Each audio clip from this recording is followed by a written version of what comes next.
వందనాలండి. ఈరోజు జనవరి 4 క్రైస్తవుని ఆరోగ్యకరమైన చూపు. దీని గురించి కొన్ని విషయాలు ధ్యానించుకుందాం. మత్తయి 6:22-23 దేహమునకు దీపము కన్నే కనుక నీ కన్ను తేటగా ఉండిన ఎడల నీ దేహమంతయు వెలుగుమయమై ఉండును. నీ కన్ను చెడినదైతే నీ దేహమంతయు చీకటిమయమై ఉండును. దేవుడు మనం ఏం చేయాలనుకుంటున్నామో దాన్ని స్పష్టంగా చూచుట అనేది ఆత్మీయ దృష్టి. అది ఉంటే ప్రపంచాన్ని దేవుని దృక్పథంతో చూడగలం. అయితే ఈ ఆత్మీయ దృష్టి సులభంగా మబ్బు కమ్మివేయబడుతుంది. దానికి కారణము మన స్వార్థము, ఇహలోకపరమైన ఆశలు, గమ్యాలు నెమ్మదిగా దృష్టిని మూసేస్తాయి. ఆరోగ్యకరమైన చూపు ఉంటే అది ఎప్పుడూ దేవునిపై కేంద్రీకరించి ఉంటుంది. యేసుప్రభు పై వచనాలు కొండ మీద ప్రసంగంలో చెప్పాడు. మానవ నేత్రం యొక్క పని, శరీర శాస్త్రం గురించిన విజ్ఞానము కానీ వైద్యం కానీ ఏమీ తెలియని కాలంలోనే యేసుప్రభు ఈ మాటలు మాట్లాడినా కూడా ఆయన చెప్పిన విషయాలు ఈనాటి వైద్యశాస్త్రములో చెప్పబడినట్లే ఉన్నాయి. ఈ వాక్యభాగం గురించి ఒక పేరు పొందిన నేత్ర నైపుణ్యం గల వైద్యుడు ఈ విధంగా అన్నాడు. ఒక వ్యక్తి మంచిగా చూడాలంటే 2 కళ్ళ అవసరం ఉంటుంది. ఎందుకంటే 2 వాటి ముద్రలు తీసుకొని వాటిని మెదడుకు అప్పగిస్తాయి. రెండింటిలో కొంచెం తేడాలుంటాయి. ఉదాహరణకు ఒక వస్తువు ఎదురుగా ఉంచితే కుడి కన్ను మధ్య నుండి కుడివైపుకు చూస్తుంది, ఎడం కన్ను మధ్య నుండి ఎడం వైపుకు ఉన్న దృశ్యము చూస్తాయి. ఈ 2 కలిపి మెదడుకు అందిస్తాయి.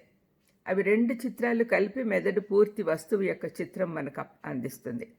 అప్పుడు ఆ దృక్పథాన్ని ఏకదృష్టి అనొచ్చు. ఆ చిత్రం గురించి మనకు వెలుగు కలుగుతుంది, అంటే స్పష్టత వస్తుంది. అయితే 2 కళ్ళు వేరే వేరే దిక్కులు చూస్తే 2 వేరు దృశ్యాలు మెదడుకి ఇవ్వబడతాయి. కాబట్టి మెదడు దాన్ని సరిగ్గా అర్థం చేసుకోలేక మనకు స్వస్థత ఇవ్వలేదు. ఈ శారీరక సత్యంను యేసుప్రభు ఒక ఆత్మీయ సత్యానికి అన్వయించి బోధించాడు.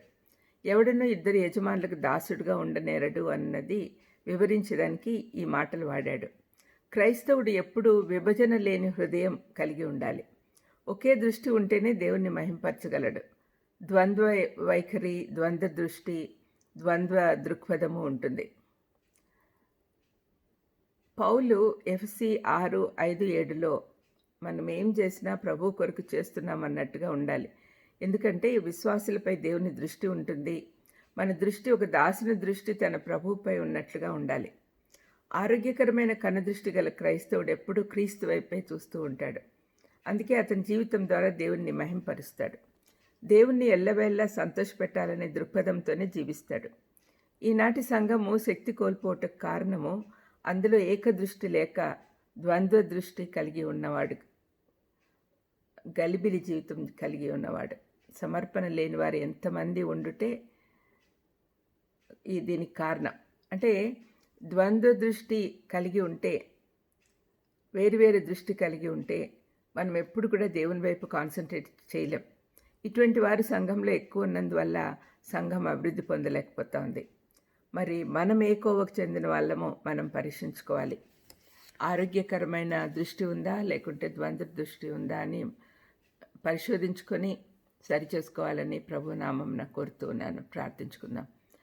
తండ్రి యేసునైనా, ఈ గలిబిలి లేని జీవితం ఉండి ఏకదృష్టితో మీ వైపు చూస్తూ నడిచేది మాకు నేర్పించమని యేసుక్రీస్తు నామమున వేడుకొంచున్నాం తండ్రి. ఆమెన్. God bless you.